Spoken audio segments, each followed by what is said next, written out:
আসসালামু আলাইকুম প্রিয় শিক্ষার্থী বন্ধুরা, আশা করি তোমরা সবাই ভালো আছো, নিরাপদে আছো। আমি তানজিরুল হোসেন রাব্বি, প্রভাষক, ফিনান্স, ব্যাংকিং ও বিমা, কৃষি বিশ্ববিদ্যালয় কলেজ। আজকে হিসাব বিজ্ঞান প্রথম পত্র তৃতীয় অধ্যায়, দ্যাট মিন্স আমরা গত লেকচারে যেটা নিয়ে আলোচনা করেছিলাম, ব্যাংক সমন্বয় বিবরণী, ব্যাংক সমন্বয় বিবরণী বা bank reconciliation statement. And we have already taken 2 classes, অর্থাৎ ব্যাংক সমন্বয় বিবরণীর 2টি পর্ব হয়ে গেছে। যারা এই 2টি পর্ব মিস করেছো, উপরে এ পাশে দেখো আই বাটনে প্রথম পর্ব, অর্থাৎ প্রথম পর্বে আমরা কি নিয়েছিলাম, বেসিক ধারণা আলোচনা করেছিলাম। আবার এই উপরে আই বাটনে দ্বিতীয় পর্ব, অর্থাৎ একক জের ছকে কিভাবে ব্যাংক সমন্বয় বিবরণী করব সেটা তোমরা দেখতে পেয়েছো। আই বাটনে ক্লিক করলেই ওই বিগত 2টি পর্বের ক্লাস তোমরা পাবে। আমি আশা করব এই তৃতীয় পর্ব শুরু করার আগে অবশ্যই তোমরা ওই 2টা পর্ব করে আসো, তাহলে তৃতীয় পর্ব করার আগে প্রাথমিক একটা প্ল্যাটফর্ম তোমাদের তৈরি হবে, রাইট?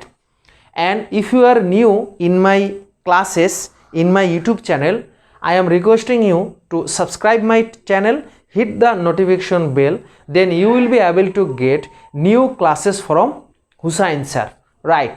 প্রিয় শিক্ষার্থী বন্ধুরা, আমি ক্লাসটি শুরু করতে যাচ্ছি। তোমরা অবশ্যই ক্লাসের লিঙ্কটি তোমার ওয়ালে পোস্ট করো এবং তোমার বিজনেস স্টাডিজ বন্ধুদের এসএসসি লেভেলের তাদেরকে ট্যাগ করো এবং ক্লাসটি সবার মাঝে শেয়ার করে দাও। শিক্ষার্থী বন্ধুরা, আমরা আজকের তৃতীয় পর্বে যেটা আলোচনা করব সেটা হলো দ্বৈত জের সংশোধনী পদ্ধতির মাধ্যমে বা দ্বৈত জের সংশোধনী পদ্ধতির ছকে কিভাবে আমরা ব্যাংক সমন্বয় বিবরণী তৈরি করতে পারি সেটা নিয়ে আমরা আলোচনা করব। তোমাদের কি মনে আছে যে প্রথম পর্বেই আমি কিন্তু ছক আলোচনা করেছিলাম যে 3টা ছকে সাধারণত এই ব্যাংক সমন্বয় বিবরণী করা যায়। একটা হলো একক জের পদ্ধতির ছক, যেটা আমি পর্ব 2তে দেখিয়েছিলাম। এরপর আরও একটি ছক আছে সংশোধনী নগদান বই, অর্থাৎ নগদান বই সংশোধনী ছক একটা পদ্ধতি, ওটা আমি পরে আলোচনা করব। আর তৃতীয় যে পদ্ধতি সেটা হলো দ্বৈত জের সংশোধনী পদ্ধতি বা দ্বিপক্ষীয় জের পদ্ধতি। তো এটা কদাচিৎ পরীক্ষায় আসে, খুব একটা যে পরীক্ষায় আসে আমি সেটা বলবো না, মাঝে মাঝে এই ধরনের ছক আসে, কিন্তু ম্যাক্সিমাম সময়ে একক জের এই ছকের মাধ্যমে অঙ্ক করতে হয়। তো একক জেরটা কখন হবে আমার বিশ্বাস সেটা তোমরা ইতিমধ্যে জেনে গেছো পর্ব 2-এর মাধ্যমে। যখন উদ্দীপকে হয় নগদান বই মোতাবেক তথ্য দেওয়া থাকবে অথবা পাস বই মোতাবেক তথ্য দেওয়া থাকবে, তখন আমরা একক জের পদ্ধতি ইউজ করে হয় নগদান বইকে সংশোধন করব যদি নগদান বইয়ের তথ্য দেওয়া থাকে, অথবা আমরা পাস বইকে সংশোধন করব যদি পাস বইয়ের তথ্য দেওয়া থাকে। ওটা ছিল একক জের পদ্ধতি। বাট প্রশ্নে যদি আসে যে 2টা বইয়ের তথ্য দেওয়া আছে, ঠিক তখনই কিন্তু আমরা এই দ্বৈত জের সংশোধনী পদ্ধতি ব্যবহার করব। তাহলে আমি আবারও বলতেছি যে দ্বৈত জের পদ্ধতির যে ছকটা, when we use this table to solve bank reconciliation statement, অর্থাৎ দ্বৈত জের সংশোধনী পদ্ধতির ছক বা দ্বিপক্ষীয় জের ছকটা আমরা কখন ব্যবহার করব?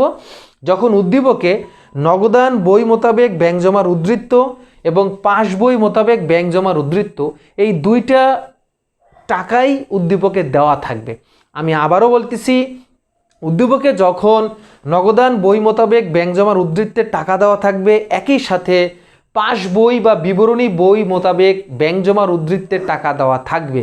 যদি উদ্দীপকে এই 2 বই মোতাবেক ব্যাংক জমার উদ্ধৃত্তের টাকা দেওয়া থাকে, তখনই আমরা এই দ্বৈত জের সংশোধনী পদ্ধতি ছক বা দ্বিপক্ষীয় জের ছকের মাধ্যমে আমরা অঙ্কটা করার চেষ্টা করব, রাইট? এখানে আমরা একই সাথে 2টা বইকে সংশোধন করব at a time, simultaneously we will rectify this 2 accounts at the same time, অর্থাৎ নগদান বইকেও সংশোধন করব, পাস বইকেও আমরা কি করব? সংশোধন করব।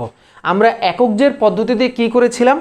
একক জের ছক পদ্ধতিতে আমরা আইদার নগদান বই অর ব্যাংক পাস বই দুইটার যে কোনো একটাকে আমরা সংশোধন করেছিলাম। বাট এই দ্বৈত জের সংশোধনী পদ্ধতি বা দ্বিপক্ষীয় জের এই ছকে আমরা দুইটা বইকে একই সাথে সংশোধন করব। সেক্ষেত্রে আমরা নগদান বইকে সংশোধন করে লাস্টে যে অ্যামাউন্টটা বেরোবে সেটা টাকার সেই শিরোনামটা হবে নগদান বইয়ের সংশোধিত জের বা উদ্ধৃত।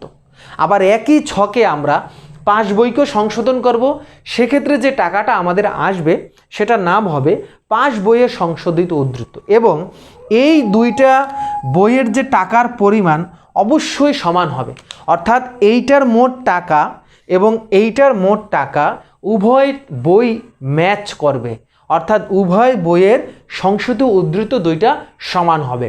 যদি অঙ্ক করার পর এই দুইটা বইয়ের সংশোধিত জের সমান হয়, ব্যালেন্স ইকুয়াল হয়, তখন আমরা বুঝবো যে দ্বৈত জের সংশোধনী পদ্ধতি মোতাবেক আমাদের অঙ্কটি ঠিক আছে, and in that case we can expect to get full marks, right. তাহলে শিক্ষার্থী বন্ধুরা, আমরা বুঝতে পারলাম যে দ্বৈত জের সংশোধনী পদ্ধতি কি, কখন ব্যবহার করব। এখন আমরা দ্বৈত জের সংশোধনী পদ্ধতির ছকটা দেখব। আমার বিশ্বাস তোমরা আমার সাথেই থাকবে, কোথাও যাবে না। প্রিয় শিক্ষার্থীরা, আমরা ছকটা অলরেডি কেটে ফেলেছি। তোমরা যদি ছকটা খেয়াল করো, আমাদের ছকটা এখানে চলে আসছে। তোমরা দেখো যে এখানে আমরা কিন্তু যখন একক জের পদ্ধতিতে অঙ্ক করছিলাম তখন কিন্তু এই একটা পাশ ছিল, কিন্তু এখন আমাদের কি এখানে দুইটা পাশ চলে আসছে। টাকার ঘর দেখো, একক জের পদ্ধতিতে যখন আমরা অঙ্ক করেছিলাম আমাদের টাকার ঘর কিন্তু একটা পাশে ছিল, অর্থাৎ এক পাশ। এখানে কিন্তু টাকার ঘর দুই পাশে আছে, অর্থাৎ একক জের পদ্ধতিতে কিন্তু আমরা শুধু একটা সংশোধন করছি, হয় নগদান বই পাশটা অথবা ব্যাংক বিবরণী বা পাস বইয়ের পাশটা। কিন্তু এখন আমরা নগদান বইকেও সংশোধন করব, পাস বইকেও সংশোধন করব, দুইটা একসাথে আমরা কি করব? সংশোধন করব। কেন সংশোধন করব? কারণ শিক্ষার্থী বন্ধুরা, আমরা এখন যে ব্যাংক সমন্বয় বিবরণী তৈরি করতেছি সেটা কোন পদ্ধতিতে করতেছি? দ্বৈত জের। আমরা কোন পদ্ধতিতে এখন করতেছি শিক্ষার্থী বন্ধুরা? দ্বৈত জের পদ্ধতিতে আমরা ব্যাংক সমন্বয় বিবরণীটা এখন করতেছি। এখানে তারিখ থাকবে, এটা আমাদের আগের যে সিস্টেম, আগের সিস্টেম মোতাবেক তারিখ থাকবে, এত সালের এত তারিখে প্রস্তুতকৃত তারিখ যেটা আছে 2018, 19, 20 ডিসেম্বর যেটা থাকে সেটা দেব। এখানে দুইটা পাশ, এইটা হলো নগদান বইয়ের পাশ, এটা হলো পাস বইয়ের পাশ, এবং একসাথে আমরা এই দুই বইকে এখন শিক্ষার্থী বন্ধুরা সংশোধন করব। এখানে টাকার ঘর এই পাশেও একটা আছে, এ পাশেও একটা আছে। তো এখানে একটা কথা আমি তোমাদেরকে একটু বলে রাখতে চাই, তোমরা যদি একটু খেয়াল করো তাহলে বুঝতে পারবা। এখানে আমি টাকা কিন্তু এখানে একটা করে টাকার ঘর রাখছি, কিন্তু তোমরা দুইটা করেও টাকার ঘর রাখতে পারো।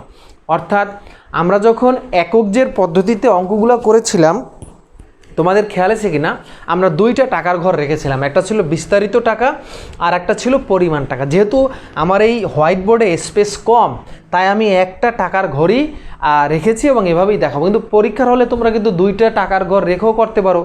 আবার এই যে একটা টাকার ঘরে রেখে যে অঙ্ক করবে এতে যে ভুল হবে বিষয়টা তা না, তুমি একটা টাকার ঘর রাখতে পারো, এটা তোমার পরিমাণ টাকা বা ফাইনাল টাকার ঘর।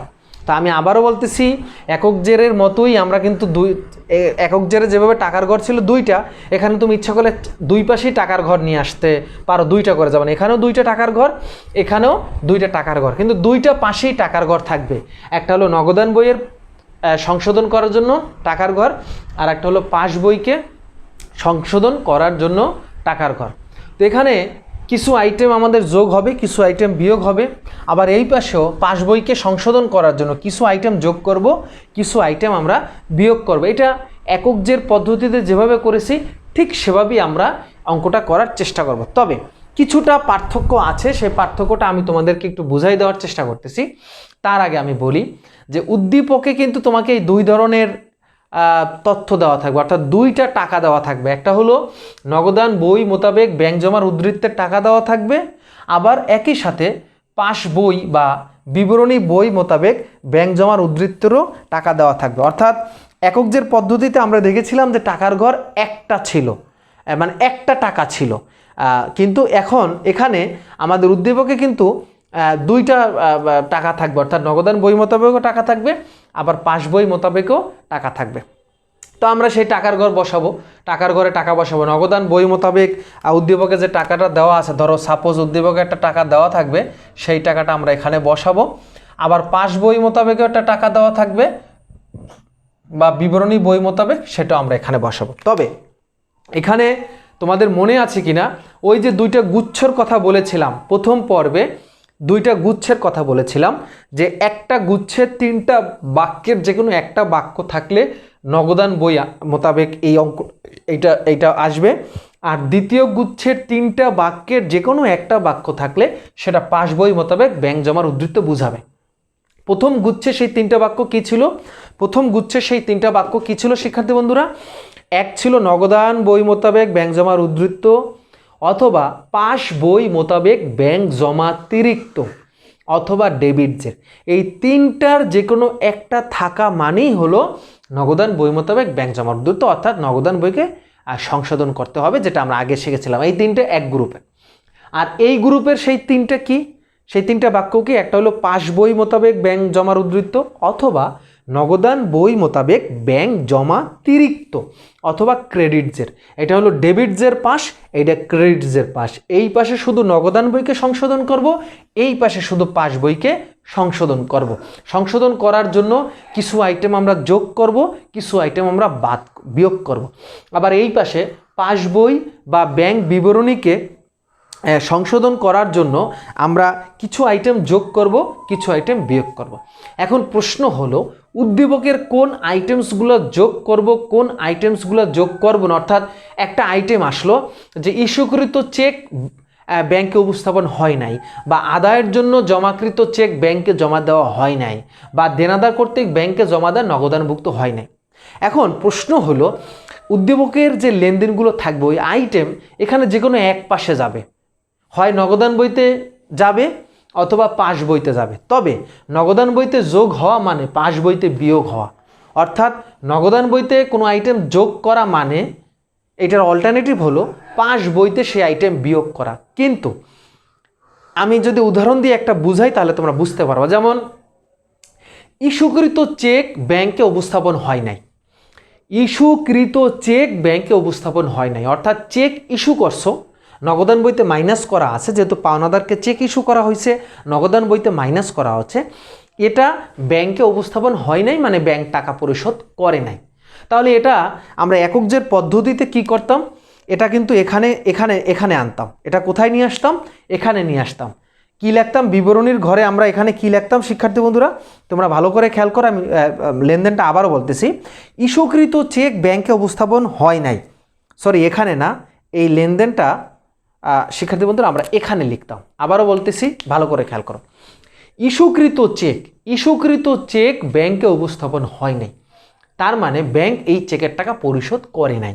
কিন্তু যখনই তুমি চেক ইস্যু করছিলা তখন নগদান বইতে কি করছিলা? মাইনাস করছিলা। যেহেতু ব্যাংক পরিশোধ করে নাই, সেক্ষেত্রে আমরা নগদান বইকে ঠিক রাখার জন্য এটা কি করে দিতাম? যোগ করে দিতাম। অথবা এখানে যদি না করতাম, আমরা যদি পাস বইতে হাত দিতাম, তখন এই আইটেমটা কোথায় নিয়ে আসতাম? এখানে নিয়ে আসতাম। কেন? কারণ নগদান বই থেকে এটা মাইনাস করা আছে, চেক ইস্যু করা হয়েছে, তার মানে নগদান বইতে মাইনাস আছে। তাহলে ব্যাংকেও যেহেতু উপস্থাপন হয় নাই, ব্যাংকে উপস্থাপন হবে, যখনই উপস্থাপন হবে ব্যাংক মাইনাস করবে, তখন আমরা মাইনাস করে দেব।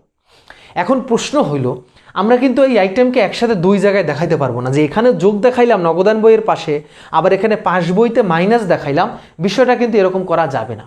তোমার দুইটার একটা পাশে এটা দেখাইতে হবে, ইস্যুকৃত চেক ব্যাংকে উপস্থাপন হয় নাই, এই আইটেমটা হয় নগদান বইতে অথবা পাস বইতে যাবে, কথা সত্য।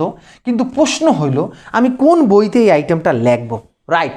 এটা তোমরা কিন্তু প্রায় কনফিউশনে থাকো। এটার উপায় হলো আসল ভুলটা কোথায় আছে। আসল ভুল কি ব্যাংক করছে? তাহলে ব্যাংকের এখানে আমরা লিখব। আর ভুলটা যদি আমাদের হয়, অর্থাৎ আমানতকারী নগদান বইতে যদি হয়, তাহলে আমরা আইটেমটা নগদান বইতে লিখব।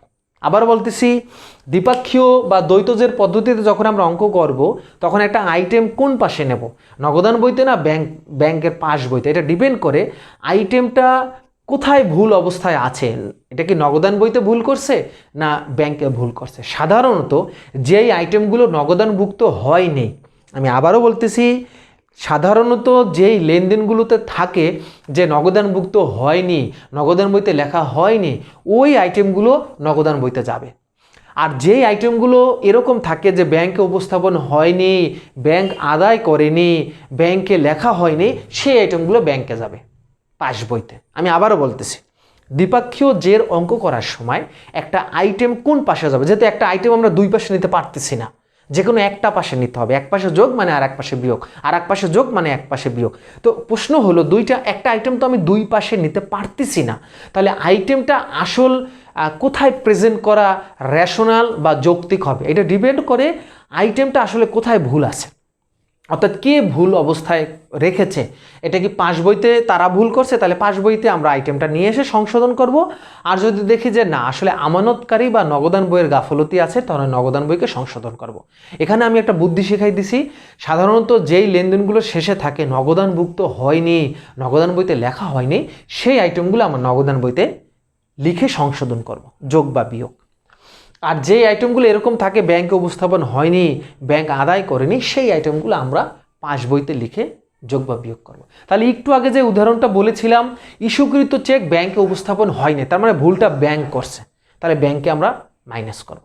আবার ব্যাংক কর্তৃক দেনাদারের কাছ থেকে অর্থ আদায়, দেনাদাররা সরাসরি ব্যাংকে জমা দিয়েছে, নগদানভুক্ত হয়নি, এখানে আমরা কি করব, নগদান বইতে যোগ দেবো, কারণ আইটেমটা নগদান বইতে আসবে। তো এখন কি কি আইটেম যোগ হবে, কি কি আইটেম বিয়োগ হবে, সেটা আমি একটু লিখে দিচ্ছি, পরে আমি ব্যাখ্যা করব। প্রিয় শিক্ষার্থী বন্ধুরা, আমাদের সামনে ছকটা চলে আসছে। আমরা ছকের একটা পাশ লিখেছি, অর্থাৎ নগদান বই মোতাবেক ব্যাংক জমার উদ্ধৃত এই পাশকে সংশোধন করার জন্য কোন কোন আইটেম যোগ হবে এবং কোন কোন আইটেম বিয়োগ হবে আমরা লিখে ফেলেছি। তোমরা প্রয়োজনে একটা স্ক্রিনশট নাও বা এক নজরে একটু দেখো, আমি এখন এটা ব্যাখ্যায় যাব। প্রিয় শিক্ষার্থীরা, তোমরা ভালো করে খেয়াল করো। শিক্ষার্থী বন্ধুরা, আমরা এখানে যে লিখেছি, তোমরা যদি একটু দৃষ্টি দাও তাহলে বুঝতে পারবে যে এই আইটেমগুলো কোনো না কোনোভাবে নগদান বইয়ের সাথেই জড়িত। যেমন আমি পড়তেছি, তোমরা খেয়াল করো।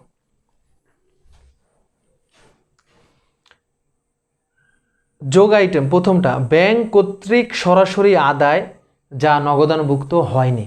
অনেক সময় দেখবা উদ্দীপকে দেওয়া থাকবে যে ব্যাংক কর্তৃক সরাসরি আদায়, যেমন ব্যাংক সরাসরি প্রাপ্য বিল আদায় করেছে যেটা নগদানভুক্ত হয়নি, এরকম আইটেম থাকে না? ব্যাংক সরাসরি প্রাপ্য বিল আদায় করেছে যা নগদানভুক্ত হয়নি, এই ধরনের আইটেম কিন্তু অনেক সময় আমাদের পরীক্ষায় উদ্দীপকে থাকে। তাহলে ব্যাংক সরাসরি আদায় করেছে, কোথায় হয় নাই? নগদানভুক্ত হয় নাই। তার মানে ব্যাংক তোমার আইটেমটা যোগ করছে, তার মানে তুমি এখন নগদান বইতেও কী করবা? যোগ করবা। যেহেতু নগদানভুক্ত হয়নি, তাই কারণে আমরা নগদানভুক্ত করলাম। পরের লেনদেনটা কি আছে? দেনাদার কর্তৃক সরাসরি ব্যাংকে জমাদান। পরের লেনদেনটা দেখো, দেনাদার কি করলো? সরাসরি ব্যাংকে জমা দিল। অনেক সময় আমাদের ব্যবসায়ের যারা প্রাপ্য হিসাব বা দেনাদার, তারা সরাসরি ব্যাংকে গিয়ে জমা দিয়ে দিয়েছে, সরাসরি ব্যাংকে জমা দিয়ে দিয়েছে। তার মানে ব্যাংকে আমাদের টাকা বেড়েছে, কিন্তু এটা নগদানভুক্ত হয়নি। উদ্দীপকে এরকমই থাকবে যে দেনাদার কর্তৃক সরাসরি ব্যাংকে জমা দান যা নগদানভুক্ত হয়নি। তার মানে ব্যাংকে জমা দেওয়া আছে, আর আমি একটু আগে তোমাদেরকে বলেছি যে নগদানভুক্ত হয়নি এরকম আইটেম যদি থাকে, ওই আইটেমগুলো শুধুমাত্র নগদান বইতে প্রভাব ফেলবে। তার মানে আমরা নগদান বইকে সংশোধন করব। তাহলে যেহেতু ব্যাংকে দেনাদাররা সরাসরি জমা দিয়েছে, ব্যাংক মোতাবেক আমাদের উদ্ধৃত বেড়েছে, তাই আমরাও কি করব? যোগ দিয়ে দেব। পরের লেনদেনটা দেখো, ইস্যুকৃত চেক প্রত্যাখ্যান। ইস্যুকৃত চেক, আমরা চেক সাধারণত কাকে ইস্যু করি? আমরা চেকটা ইস্যু করি আমাদের পাওনাদারকে। তো যখনই আমরা চেক ইস্যু করি, আমরা এইটা মাইনাস করে রাখি নগদান বই থেকে। কিন্তু পাওনাদাররা এই চেক নিয়ে ব্যাংকে যতক্ষণ না যাবে, ততক্ষণ পর্যন্ত ব্যাংক পাসবই মোতাবেক আমাদের উদ্ধৃত কিন্তু কমবে না। এখন ইস্যুকৃত চেক ব্যাংক কি করছে? পাওনাদারকে টাকা দেয় নাই, ফিরিয়ে দিয়েছে। তার মানে এখানে আমরা কিন্তু মাইনাস করে রাখছিলাম, কিন্তু ব্যাংক টাকা পরিশোধ করেনি, চেকটা প্রত্যাখ্যান করছে, পাওনাদারকে চেক দেয়নি। আমরা পাওনাদারকে যে চেক ইস্যু করেছিলাম সেই চেকের টাকা পাওনাদাররা ব্যাংক থেকে উঠায় নাই। তার মানে ব্যাংক পাসবই মোতাবেক আমাদের টাকা কমই নেই, কিন্তু আমরা কি করেছিলাম, কমাই রাখছিলাম। তো এই কারণে ইস্যুকৃত চেকটা আমরা এখন আবার রিভার্স করে দেব, অর্থাৎ যোগ করে দেব। পরের লেনদেনটা দেখি, ব্যাংক কর্তৃক মঞ্জুরিকৃত সুদ নগদানভুক্ত হয়নি। এই লেনদেনটাও প্রায় তোমরা দেখবা, ব্যাংক কর্তৃক সুদ মঞ্জুর, ব্যাংক সুদ দিয়েছে যেগুলো নগদানভুক্ত হয়নি। যখন ব্যাংক সুদ দেয় বা ব্যাংক সুদ মঞ্জুর করে তখন আমাদের ব্যাংকে টাকাটা বাড়ে, অর্থাৎ ব্যাংক পাসবই মোতাবেক আমাদের ব্যাংক জমার উদ্ধৃত বৃদ্ধি পায়। যেহেতু নগদানভুক্ত হয়নি তার মানে আমাদের নগদানভুক্ত করতে হবে, মানে নগদানের বইতে আমাদের এই টাকাটা বাড়াই দিতে হবে। তখন আমরা কি করব, এইটাকে নগদান বইতে যোগ করে দেবো, অর্থাৎ এই পাশে আমরা যোগ দেব। এই আইটেমটা থাকলে দ্বিপাক্ষীয় পদ্ধতিতে আমরা নগদান বই পাশে যোগ দেব, রাইট। পরের লেনদেনটা দেখি, ডেবিট পাশে ভুলে কম লিখন। কোন পাশে কম লিখছে, ডেবিট পাশে। আমরা জানি যে নগদান বইয়ের দুইটা পাশ, একটা হলো ডেবিট পাশ যেটা প্রাপ্তি, আর একটা হলো ক্রেডিট পাশ যেটা প্রদান। এখন ডেবিট পাশে প্রাপ্তি পাশে ভুলে কম লিখছে, ধরো 500 জায়গায় 50 লেখছে, কথার কথা। নগদান বইয়ের ডেবিট পাশে 500 জায়গায় কত লেখছে, 50 লেখছে। তার মানে নগদান বইয়ের ডেবিট পাশে 450 টাকা কম লেখা আছে। তাহলে এইটা কিন্তু ব্যাংকের সাথে কোনো আলাপই নাই, ব্যাংকের সাথে কোনো কথাই নাই, ব্যাংক এখানে কোনো ইনভলভমেন্ট নাই। ইনভলভমেন্টটা কোথায়, নগদান বইতে। তাহলে নগদান বইতে আমরা এই 450 কী করবো, যোগ দিয়ে দেবো। যেহেতু নগদান বইতে আমাদের ভুলে কম টাকা ডেবিট করা হয়েছে, তাই আমরা ওই পরিমাণ টাকা এখন কি করব, ডেবিট করে দেব। অর্থাৎ কম লিখনের কারণে আমাদের প্রাপ্তিপাশ কম ছিল, বাড়াই দেব। আদায়কৃত চেক লিপিবদ্ধ না করা। আদায়কৃত চেক মানে কি, চেক তো আর আমি আদায় করি না, চেক কে আদায় করে, রাইট, ব্যাংক চেক আদায় করে। তাহলে ব্যাংক চেক আদায় করেছে কিন্তু সেটা নগদান বইতে লিপিবদ্ধ হয় নাই। তাহলে এখানে আমি একটু আগে তোমাদেরকে বলেছিলাম যে সকল লেনদেনে নগদানভুক্ত হয় নাই, নগদান বইতে লিপিবদ্ধ হয় নাই, লেখা হয় নাই, এই সকল কথা যদি থাকে ওইটা দ্বিপাক্ষীয় পদ্ধতিতে এই নগদ পাশটাকে প্রভাব ফেলে, নগদ পাশকে অ্যাফেক্ট করে বা প্রভাবিত করে। তাহলে আদায়কৃত চেক মানে ব্যাংক চেক আদায় করছে, ব্যাংকে যোগ হয়েছে, অর্থাৎ ব্যাংক পাসবই মোতাবেক আমার জমার উদ্ধৃত বৃদ্ধি পাইছে, কিন্তু এই চেকটা কি হয়েছে, এই চেকটা আমরা নগদান বইতে লিপিবদ্ধ করিনি। তাহলে এখন আমরা লিপিবদ্ধ করে দেই, যেহেতু ব্যাংকে টাকা বাড়ছে আমরাও টাকা বাড়াই দেবো, মানে যোগ পাশে লিখব। তাহলে শিক্ষার্থী বন্ধুরা, যোগ পাশে অর্থাৎ নগদান বইয়ের পাশে কোন কোন আইটেম আমরা যোগ করব, তোমরা কিন্তু এখানে এই যে আইটেমগুলো এই আইটেমগুলো নগদান বইতে যোগ হবে। এখন শিক্ষার্থী বন্ধুরা আমরা দেখব যে নগদান বইতে কোন কোন আইটেম বিয়োগ হয়, অর্থাৎ যখন আমরা দ্বিপাক্ষীয় পদ্ধতিতে অঙ্ক করব কোন কোন আইটেমগুলোকে আমরা নগদান বইয়ের এই বিয়োগ পাশে আনব সেগুলো আমরা দেখি। 1 নম্বর বলছে ব্যাংক কর্তৃক পরিশোধ। ব্যাংক কর্তৃক পরিশোধ এটা হলো বিয়োগ হবে।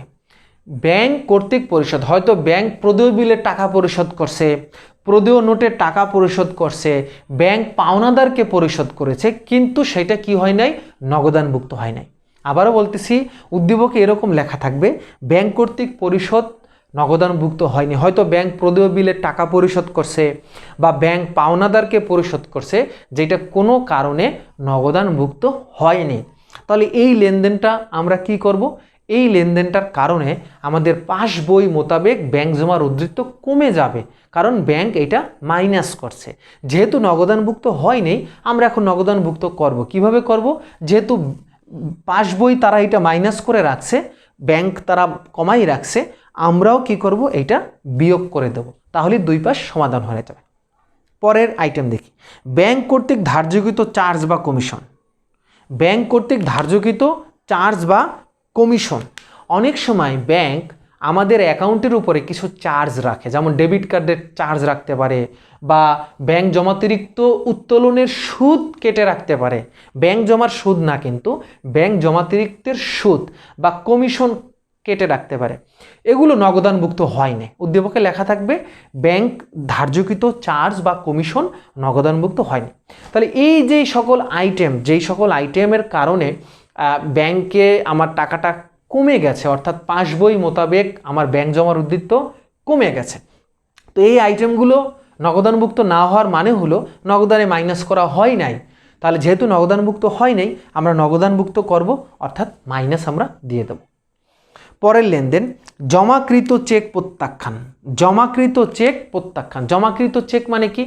তুমি একটা চেক দেনাদারের কাছ থেকে যখন পাও তখন তুমি নগদান বইয়ের ডেবিট পাশে লেখো, মানে এই চেকের টাকাটা তুমি ব্যাংকে টাকা বাড়বে মনে করে তুমি নগদান বইয়ের ব্যাংক জমার উদ্বৃত্ত বাড়াইয়া দাও।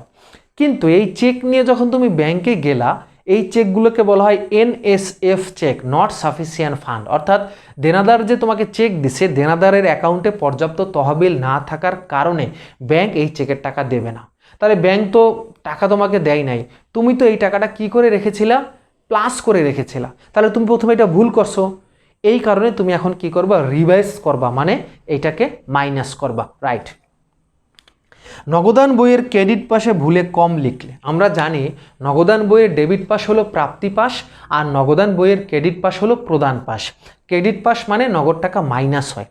এখন ক্রেডিট পাশে ভুলে তুমি কম লিখছো, অর্থাৎ 500 টাকা মাইনাস করার কথা ভুলে তুমি 50 টাকা মাইনাস করছো, তার মানে তুমি মাইনাস কম করছো। এটার দ্বারা তো পাস বই কোনো জড়িত না, শুধু নগদান বই এইটার কারণে অ্যাফেক্টেড।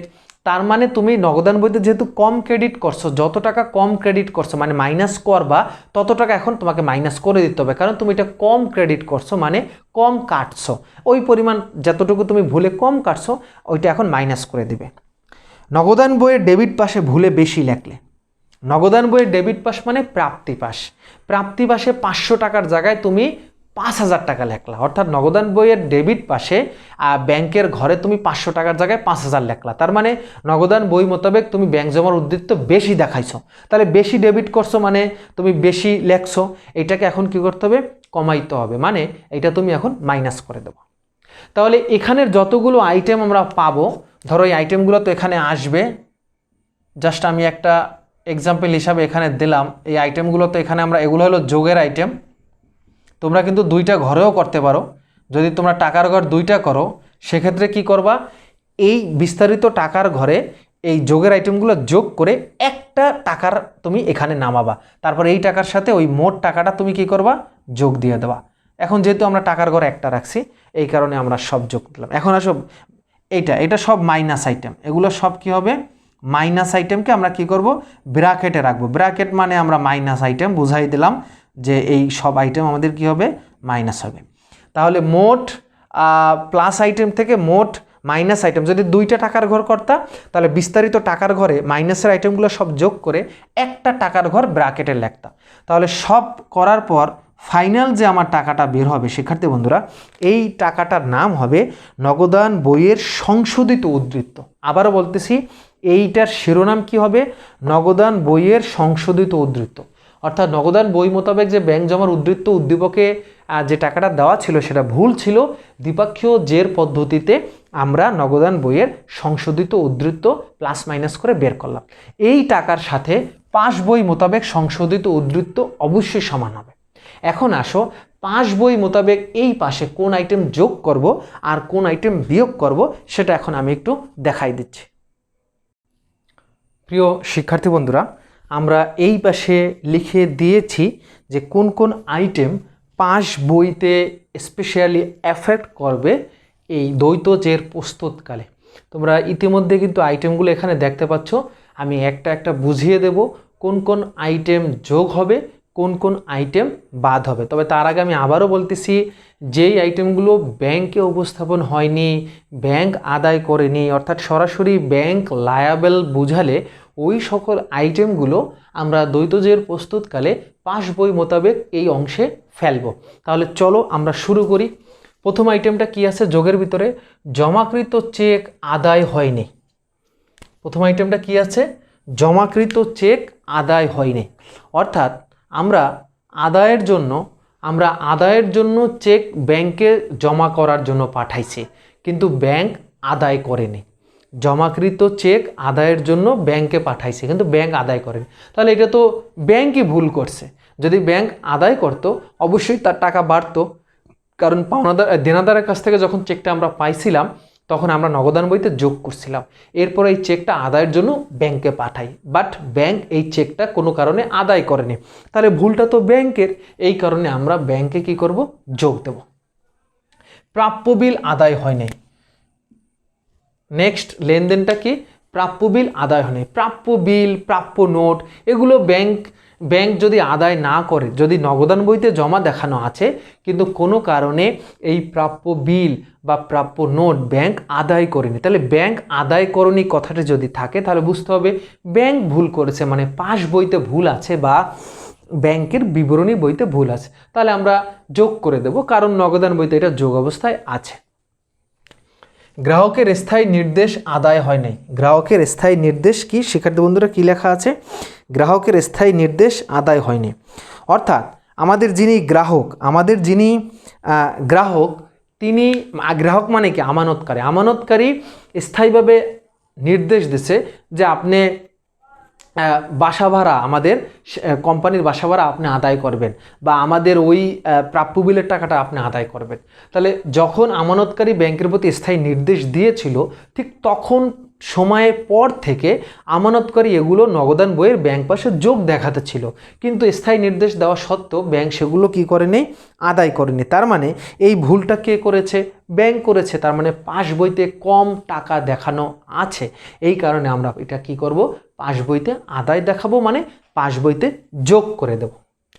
ব্যাংকের ক্রেডিট পাশে ভুলে কম লেখা হলে, শিক্ষার্থী বন্ধুরা একটা জিনিস মনে রাখবা, আমাদের ডেবিট মানে সম্পদ, মানে এটা আমাদের জন্য প্লাস, বাট ব্যাংকের ডেবিট মানে ব্যাংকের দায় হ্রাস বোঝায়।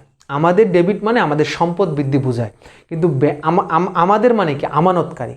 আর ব্যাংকের ডেবিট মানে ব্যাংকের দায় হ্রাস বোঝায়। ব্যাংক কখন ডেবিট করে, যখন আমরা ব্যাংক থেকে টাকা উঠাই নেই বা আমাদের অ্যাকাউন্ট থেকে যখন টাকা চলে যায় তখন ব্যাংক ডেবিট করে।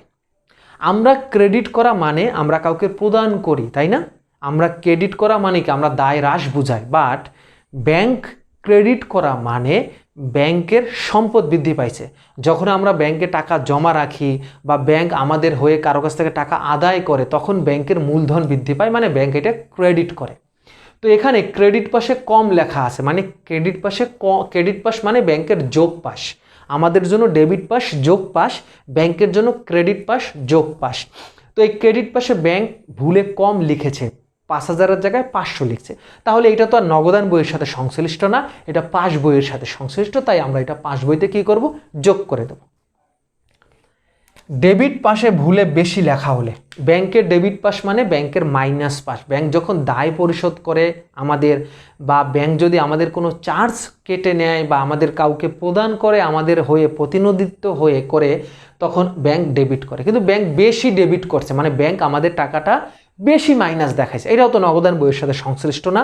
যতটুকু টাকা আমরা বেশি মাইনাস করেছি, মানে আমরা মানে যে ব্যাংক যতটুকু টাকা বেশি মাইনাস করছে ঠিক ততটুকু টাকা এখন প্লাস করে দেবো। ৫,০০০ জায়গায় ৫,৫০০ ব্যাংক মাইনাস করেছে, তাহলে ৫০০ টাকা যোগ করে দেবো। তাহলে এই যে আইটেমগুলো শিক্ষার্থী বন্ধুরা, এই আইটেমগুলো, এই পাশের যে আইটেমগুলো আছে, এই আইটেমগুলো আমরা কি করব, ব্যাংকের সাথে এই আইটেমগুলো আমরা যোগ দেব ব্যাংক পাশে দ্বিপক্ষীয় জের করার সময়। এখন শিক্ষার্থী বন্ধুরা আমরা দেখব যে কোন আইটেমগুলো আমরা ব্যাংকের এই পাস বইয়ের পাশে বিয়োগ দেব, কোন লেনদেনগুলো বা কোন আইটেমগুলো। ইস্যুকৃত চেক ব্যাংকে উপস্থাপন হয়নি। শিক্ষার্থী বন্ধুরা কি আছে, ইস্যুকৃত চেক ব্যাংকে উপস্থাপন হয়নি, অর্থাৎ আমরা পাওনাদারকে চেক ইস্যু করেছি, সাথে সাথে কিন্তু আমরা মানে কি, আমানতকারী, আমাদের নগদান বইতে এটা ব্যাংকের পাশে মাইনাস করা আছে। আমরা এটা 2 ঘরা বা 3 ঘরা নগদান বইতে যখনই আমরা পাওনাদারকে চেক ইস্যু করি, 2 ঘরা বা 3 ঘরা নগদান বইতে এটা আমরা ক্রেডিট পাশে ব্যাংকের ঘরে দেখাই, অর্থাৎ নগদান বই মোতাবেক ব্যাংক জমার উদ্ধৃত কম দেখানো হয়। যখন আমরা কম দেখানো হয় মানে নগদান বই মোতাবেক ব্যাংক জমার উদ্ধৃত আমরা হ্রাস করি যখন আমরা পাওনাদারকে চেক ইস্যু করি। কিন্তু এই ইস্যুকৃত চেক ব্যাংকে উপস্থাপন হয় নাই। যতক্ষণ না চেকটা ব্যাংকে উপস্থাপন হবে ব্যাংক তো মাইনাস করবে না, কিন্তু এইটা তো ব্যাংকে ভুল করছে, কারণ ইস্যুকৃত চেকটা তো ব্যাংকে উপস্থাপন হবে, ব্যাংক তো মাইনাস করবে। ওই যে তোমাদেরকে বলেছিলাম ব্যাংক আদায় করেনি, ব্যাংক উপস্থাপন হয়নি, এই সকল আইটেম থাকলে তখন ব্যাংকে আমাদের সংশোধনটা দিতে হবে দ্বিপক্ষীয় জের অনুযায়ী অঙ্ক করার ক্ষেত্রে। তাহলে ইস্যুকৃত চেক ব্যাংকে উপস্থাপন হয়নি, তার মানে এটা ব্যাংক ভুল করেছে, ব্যাংকে টাকা হ্রাস পাবে, এই কারণে ব্যাংক এটা কি করবে, মাইনাস করে দেবে। প্রদেয় বিল পরিশোধ হয়নি, আমরা একটা প্রদেয় বিল ব্যাংকে পরিশোধ করতে বলছি কিন্তু ব্যাংক পরিশোধ করে না, নগদান বইতে এটা কমানো আছে ব্যাংক জমার উদ্ধৃত, তার মানে ব্যাংক এটা পরিশোধ করার জন্য ব্যাংকে বলা হয়েছে, ব্যাংক পরিশোধ করে নেই, তাহলে ব্যাংক এখন পরিশোধ করে দেবে। গ্রাহকের নির্দেশে কোনো খরচ পরিশোধের কথা বলা থাকা সত্ত্বেও ব্যাংক পরিশোধ করেনি। পানির বিল, গ্যাসের বিল আমি ফোন করে বলছি ম্যানেজার সাহেব আগামী মাস থেকে, নভেম্বর মাস থেকে আপনি প্রতি মাসে এত টাকা ইন্টারনেট বিল কেটে রাখবেন, এত টাকা ইন্টারনেট বিল অমুক কোম্পানিকে দিয়ে কেটে রাখবেন, গ্যাস বিল, পানির বিল কেটে রাখবেন। এবং আমি এটা বলার সাথে সাথে, নির্দেশ দেওয়ার সাথে সাথে আমি এটা নগদান বই 2 ঘরা বা 3 ঘরায় আমি এটা ক্রেডিট পাশে দেখাইছি, মানে এটা ব্যাংক জমার উদ্দেশ্যে আমি হ্রাস করছি, কিন্তু ব্যাংক তো এটা খরচ পরিশোধ দেখায় নাই, তাহলে এটা তো ব্যাংকের লায়াবিলিটি, ব্যাংকের সমস্যা, এই কারণে ব্যাংক কি করবে, এটা মাইনাস করে দেবে। ডেবিট পাশে ভুলে কম লেখা হলে, নগদান বইয়ের আমাদের ডেবিট মানে প্লাস আর ব্যাংকের ডেবিট মানে মাইনাস, কিন্তু ব্যাংক ডেবিট পাশে কম লিখছে, মানে ব্যাংক কম মাইনাস করছে, তাহলে এখন ব্যাংক আরেকটু বেশি মাইনাস করে দিক, তাহলে তো হয়ে যায়। ক্রেডিট পাশে ভুলে বেশি লিখলে, আমাদের ক্রেডিট মানে মাইনাস, আমরা টাকা প্রদান দেখাই, আর ব্যাংকের ক্রেডিট মানে জমা, কিন্তু ক্রেডিট পাশে ব্যাংক কী করছে, বেশি জমা দেখাইছে, মানে বেশি প্লাস দেখাইছে, তাহলে যতটুকু বেশি প্লাস দেখাইছে ততটুকু মাইনাস করে দিলেই হয়, ঝামেলা শেষ। এখন আসো শিক্ষার্থী বন্ধুরা, আমরা এখানে যে কয়টা প্লাস আইটেম আমরা এগুলো লিখবো, জাস্ট আমি একটু দেখানোর কাজ দেখাই গেলাম, তোমরা এটা বুঝে নিও। যদি 2টা টাকার ঘর লেখো তাহলে যে কাজটা করবা, বিস্তারিত টাকার ঘরে সব টাকা যোগ করে ফাইনাল একটা টাকা এইটার সাথে যোগ করে এখানে নামাবা। আর মাইনাসের আইটেমগুলো আমি আগেই বলছি, মাইনাসের আইটেমগুলো আমাদের মাইনাস হবে, এটা শিক্ষার্থী বন্ধুরা নতুন করে আর বলার কিছু নাই যে মাইনাসের আইটেম মাইনাস হবে। যে কয়টা মাইনাসের আইটেম আছে আমরা এভাবে মাইনাস দেব, অথবা আমরা যে কাজটা করতে পারি শিক্ষার্থী বন্ধুরা তা হলো, আমরা যদি 2টা টাকার ঘর করি তাহলে বিস্তারিত যে টাকার ঘর আছে ওখানে সকল মাইনাস আইটেম যোগ করে একটা টাকা এখানে আমরা মাইনাস দেখাইতে পারি, এভাবে আমরা করতে পারি। তো এখন আসো, সব টাকা আমরা যোগ করছি আর এখান থেকে মাইনাসের সকল টাকা আমরা বাদ দিয়ে দেব। সকল টাকা বাদ দেওয়ার পর আমাদের যেই উদ্ধৃত্ত আসবে, অবশ্যই একটা উদ্ধৃত্ত আসবে, এই উদ্ধৃত্তটার নাম কি হবে শিক্ষার্থী বন্ধুরা, খেয়াল করো, আমরা এটার সাথে সকল আইটেম যোগ করছি এবং এই আইটেমগুলো বাদ দিছি। এখন যে অ্যামাউন্টটা আমাদের আসছে, এই অ্যামাউন্টটার নাম হলো ব্যাংক বিবরণী বা পাস বই মোতাবেক সংশোধিত উদ্ধৃত। অর্থাৎ আমরা পাস বইকে সংশোধন করছিলাম, অর্থাৎ প্রশ্নে বা উদ্দীপকে আমাদের পাস বই মোতাবেক যে জমার উদ্ধৃত যে টাকাটা দেওয়া ছিল সেটা ভুল ছিল, এখন আমরা দ্বিপক্ষীয় জের পদ্ধতিতে নগদান বইকে সংশোধন করছি, সংশোধিত নগদান বইয়ের উদ্ধৃত বের হয়েছে, একই সাথে আমাদের পাস বই বা ব্যাংক বিবরণীর সংশোধিত উদ্ধৃত বের হয়েছে। এবং এই টাকা অর্থাৎ নগদান বইয়ের সংশোধিত উদ্ধৃতের এই টাকা এবং এই টাকা দুইটা অবশ্যই সমান হতে হবে। পাস বইয়ের যে টাকা এবং নগদান বইয়ের যে টাকা, এই দুইটা যদি সমান না হয় তাহলে আমাদের প্রশ্নে ভুল আমাদের প্রশ্ন ঠিক আছে, আমাদের উত্তরে ভুল আছে বুঝে নিতে হবে। অর্থাৎ এই দুইটা টাকা অবশ্যই কী হবে শিক্ষার্থী বন্ধুরা, ম্যাচ করতে হবে। তো শিক্ষার্থী বন্ধুরা এই হলো মোটামুটি ব্যাংক সমন্বয় দ্বৈতজের পদ্ধতি। এই অঙ্কটাই যদি আমাদের শেষ পদ্ধতি, আমাদের যে একটা পদ্ধতি বাকি ছিল শিক্ষার্থী বন্ধুরা, সেই পদ্ধতিটা কী ছিল, আমি একটু পদ্ধতিটা, আরেকটা পদ্ধতি আমাদের ছিল সংশোধিত বা নগদান বই সংশোধন পদ্ধতি, সরি আমি একটু কী লিখলাম ভুল না দেখে নিও, নগদান বই সংশোধন পদ্ধতি। আমাদের শেষ যে আরেকটা পদ্ধতি ছিল, আমরা গত পর্বে দেখেছিলাম একক জের পদ্ধতি, এই পর্বে আমরা দেখলাম দ্বৈত জের পদ্ধতি। আরেকটা পদ্ধতি আছে যেটা সাধারণত আসে না, কম আসে, এটা হলো কি সংশোধিত নগদান পদ্ধতি, নগদান বই সংশোধন পদ্ধতি। এইটা হলো শুধুমাত্র যেই আইটেমগুলো নগদান বইতে লেখা হয় নাই ওই আইটেমগুলো দিয়ে আমরা এই অঙ্কটা করবো। অর্থাৎ শুধু বলা যায় এই পাঁচটা, যদি বলে সংশোধিত নগদ বা নগদান যে সংশোধন পদ্ধতি তখন শুধু এই পাঁচটা আসবে, অর্থাৎ যেই আইটেমগুলো নগদান বইতে লেখা হয় নাই শুধু সেই আইটেমগুলো দিয়ে আমরা এই তৃতীয় ছকের অঙ্কটা করবো। এটা সাধারণত আসে না। তাহলে সেক্ষেত্রে আমরা বিদায় নিচ্ছি। তোমরা ভালো থাকবা। যারা ক্লাসটা মিস করবা আমার চ্যানেলে চলে যাও, প্রথম পর্ব দ্বিতীয় পর্ব চলে আসছে, তোমরা দেখে নিও। বিদায় নিচ্ছি। আসসালামু আলাইকুম রহমতুল্লাহ।